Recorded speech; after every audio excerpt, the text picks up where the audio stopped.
ಹಿತ್ತಲ ಗಿಡ ಮದ್ದಲ್ಲ ಅನ್ನುವಂತಹ ಒಂದು ಮಾತನ್ನು ನೀವು ಕೇಳೇ ಇರ್ತೀರಾ. ನಮ್ಮ ಸುತ್ತಮುತ್ತ ಎಷ್ಟೊಂದು ಔಷಧೀಯ ಗುಣಗಳನ್ನು ಹೊಂದಿರುವಂತಹ ಸಸ್ಯಗಳಿರ್ತವೆ, ಆದರೆ ನಾವು ಅವುಗಳನ್ನು ನೋಡೋದೂ ಇಲ್ಲ, ಅವುಗಳನ್ನು ಉಪಯೋಗಿಸ್ಕೊಳ್ಳೋದೂ ಇಲ್ಲ. ಅಂಥದ್ದೇ ಒಂದು ಅದ್ಭುತವಾದಂತಹ ಔಷಧೀಯ ಗುಣಗಳನ್ನು ಹೊಂದಿರುವಂತಹ ಗಿಡ ಅಂತಂದರೆ ಈ ನೆಲನೆಲ್ಲಿ ಗಿಡ.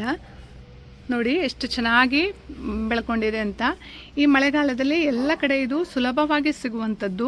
ನೋಡಿ, ಇದು ಎಲೆಗಳೆಲ್ಲ ನೆಲ್ಲಿಕಾಯಿ ಗಾತ್ರದ ಎಲೆಗಳನ್ನು ಹೊಂದಿರ್ತದೆ, ಹಾಗೂ ಇದರ ಅಡಿಭಾಗದಲ್ಲಿ ಹೀಗೆ ಚಿಕ್ಕ ಚಿಕ್ಕ ಕಾಳುಗಳು ಇರೋದ್ರಿಂದ ಇದನ್ನು ನೆಲನೆಲ್ಲಿ ಅಂತ ಕರೀತಾರೆ.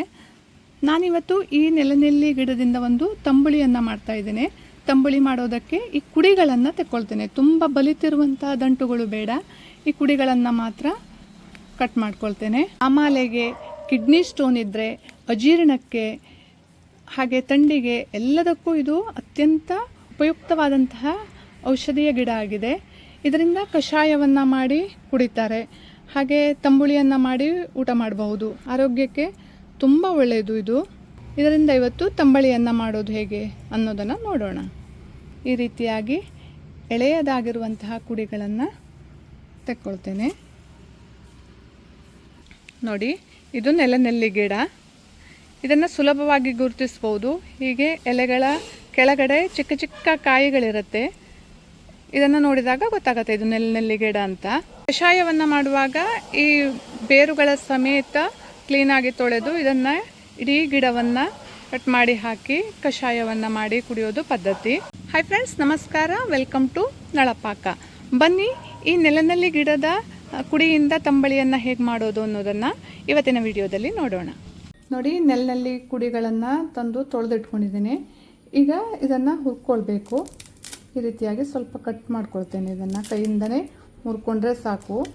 ಕುಡಿ ಎಳೆದಾಗಿರೋದ್ರಿಂದ ಮುರಿಲಿಕ್ಕೂ ಸಹ ಬರುತ್ತೆ. ಜೊತೆಗೆ ಒಂದು 4ರಿಂದ 5 ಕಾಳು ಮೆಣಸನ್ನು ತಗೊಂಡಿದ್ದೇನೆ, ಹಾಗೆ ಒಂದು 1/4 ಟೀ ಸ್ಪೂನಷ್ಟು ಜೀರಿಗೆಯನ್ನು ತಗೊಂಡಿದ್ದೇನೆ. ಈಗ ಇದನ್ನು ಹುರ್ಕೊಳ್ಬೇಕು. ಒಂದು ತವಾವನ್ನು ಕಾಯೋಕೆ ಇಟ್ಕೊಂಡಿದ್ದೇನೆ. ಇದಕ್ಕೆ 1 ಟೇಬಲ್ ಸ್ಪೂನ್ ಆಗುವಷ್ಟು ತುಪ್ಪವನ್ನು ಹಾಕ್ಕೊಳ್ತೇನೆ. ಎಣ್ಣೆ ಬೇಡ, ತುಪ್ಪದಲ್ಲೇ ಹುರ್ಕೊಳ್ಬೇಕು, ತುಂಬ ಚೆನ್ನಾಗಾಗತ್ತೆ. ತುಪ್ಪ ಬಿಸಿ ಆಗ್ತಿದ್ದಾಗೆ ಈ ಕುಡಿಗಳನ್ನು ಹಾಕ್ಕೊಳ್ತೇನೆ. ಹಾಗೆ ಕಾಳು ಮೆಣಸು ಮತ್ತು ಜೀರಿಗೆಯನ್ನು ಸಹ ಸೇರಿಸ್ಕೊಳ್ತೇನೆ.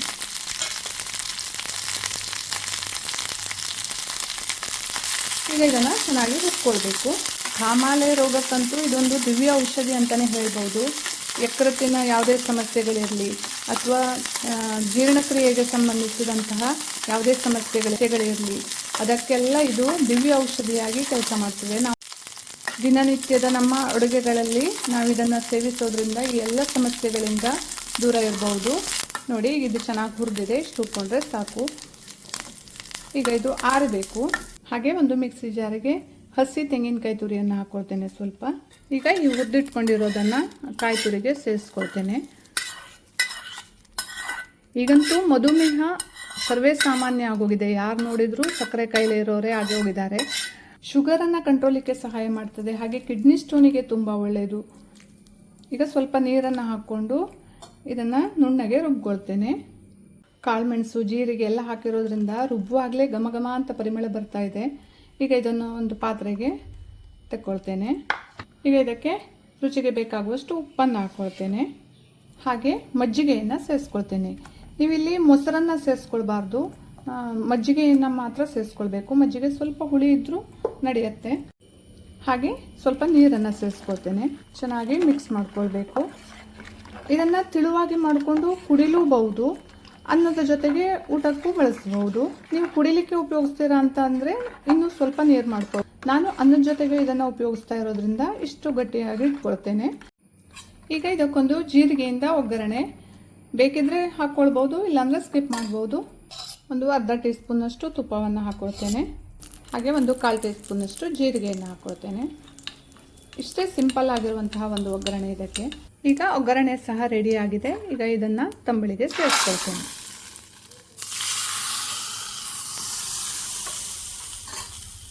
ನೋಡಿದ್ರಲ್ಲ ಫ್ರೆಂಡ್ಸ್, ಎಷ್ಟೊಂದು ರೋಗಗಳಿಗೆ ರಾಮಬಾಣವಾಗಿರುವಂತಹ ನೆಲನೆಲ್ಲಿ ಗಿಡದಿಂದ ತಂಬುಳಿಯನ್ನು ಎಷ್ಟು ಸುಲಭವಾಗಿ ಮಾಡ್ಕೊಳ್ಬಹುದು ಅಂತ.